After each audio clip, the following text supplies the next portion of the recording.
এবার বিরিয়ানি বানানোর উপকরণগুলি দেখে নিই।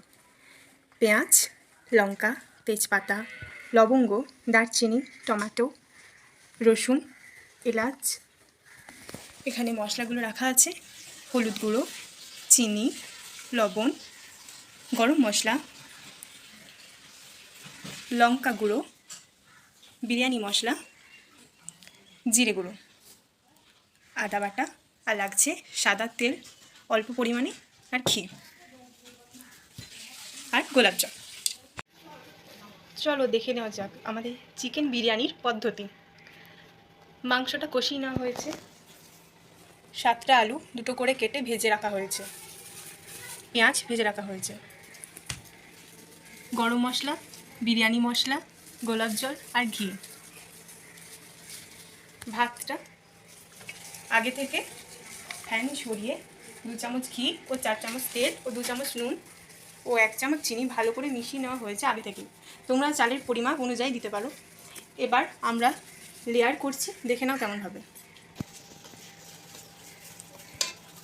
প্রথমে পেঁয়াজ দেওয়া হচ্ছে, আলু,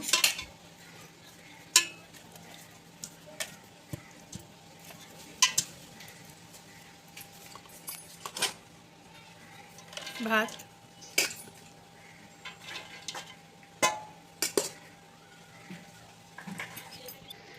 ভাতটা দেওয়ার পর গরম মশলা ও বিরিয়ানি মশলা দেওয়া হলো। এরপর মাংসগুলো ভাতের উপর দেওয়া হচ্ছে, কষা মাংস।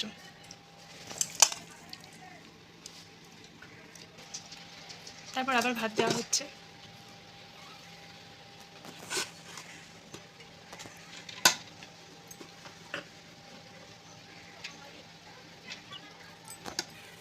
পেঁয়াজ ভাজা দেওয়া হচ্ছে। পেঁয়াজের উপর আমরা আবার ভাত একটু আর সিদ্ধ করে রাখা আলু ভাজাটা দিয়ে দিলাম। আবার মাংস দিয়ে দেওয়া হচ্ছে।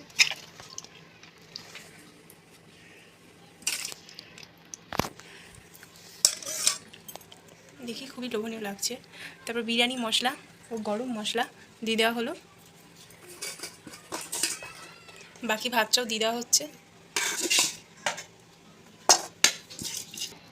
সবশেষে ঘি দিয়ে দেওয়া হলো।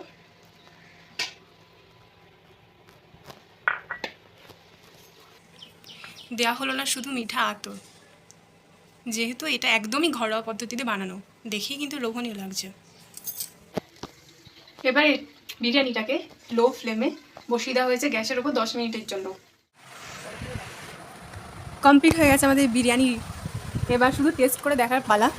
দেখি টেস্ট করে।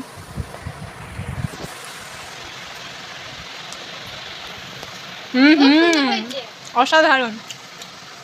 আপনারা সবাই বাড়িতে ট্রাই করবেন। আশা করি খুব সুন্দর হবে খেতে। আর কেমন হচ্ছে সেটা কমেন্ট বক্সে বলবেন, জানাবেন। লাইক, কমেন্ট, সাবস্ক্রাইব করতে একদমই ভুলবেন না।